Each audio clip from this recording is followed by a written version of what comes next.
भगवान श्री कृष्ण कहते हैं कि जो भक्त पूरी निष्ठा और प्रेम से अपना मन मुझ में लगाते हैं, उनकी चिंता मुझे स्वयं करनी होती है। ऐसे भक्त संसार रूपी गहरे, विकराल और ब्रह्मपूर्ण सागर में फंसे हुए होते हैं, जहाँ जन्म, मृत्यु, दुख, भय और माया की लहरें उन्हें डुबोने का प्रयास करती है। लेकिन जब कोई आत्मा भगवान में पुनर्तः लीन हो जाती है, तो वो उसके कर्मों से नहीं, बल्कि भगवान की कृपा से उबरती है। ये संसार वास्तव में एक मृत्यु सागर है, जहाँ हर कोई जन्म लेता है, कर्म करता है, सुख दुख भोगता है और अंत में मृत्यु को प्राप्त होता है। लेकिन एक सच्चा भक्त जो मन, बुद्धि और आत्मा से भगवान को समर्पित हो जाता है, उसके लिए भगवान स्वयं सक्रिय होकर उसे इस चक्र से मुक्त करते हैं। इसे ही ईश्वर कृपा से मोक्ष कहते हैं।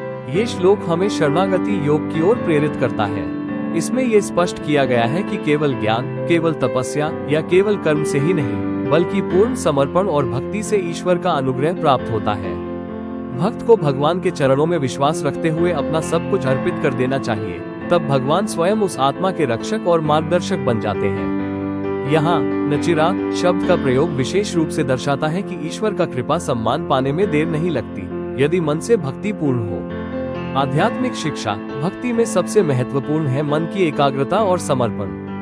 भगवान कभी अपने सच्चे भक्त को संसार सागर में डूबने नहीं देते। मोक्ष केवल आत्म प्रयास से नहीं, ईश्वर कृपा से संभव है। जो श्रद्धा से ईश्वर में चित्त लगाता है, उसके लिए वे स्वयं कृपा करते हैं।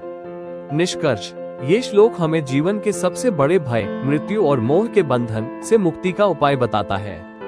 वो उपाय है पूर्ण भक्ति और ईश्वर में मन का समर्पण। जब हम खुद को ईश्वर को सौंप देते हैं, तब वे स्वयं हमारे रक्षक बन जाते हैं और हमें भव सागर से पार ले जाते हैं। यही गीता का और संपूर्ण भक्ति योग का हृदय है।